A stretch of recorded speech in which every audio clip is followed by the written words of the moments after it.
My name is Tyler Phillips. I'm from Alpena, Arkansas, and I'm in the Automation and Systems Integration with an emphasis in manufacturing program. I'm studying here at North Ark to become a manufacturing technician.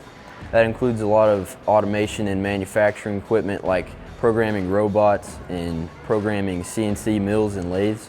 North Ark here gives me a lot of hands-on experience with great manufacturing equipment that is used in the industry every day. This program has been the first step to get my bachelor's degree, and through this I was able to get an internship through Pace Industries where I got to get a lot of hands-on experience with their manufacturing equipment. When I was in high school, I heard about this program, so I came to the manufacturing program and got introduced to all the equipment that way. And then when I graduated high school, I knew I wanted to go into the Army Reserves. Once I finished initial training, I came back here and finished my 2-year degree and knew that this is what I wanted to do.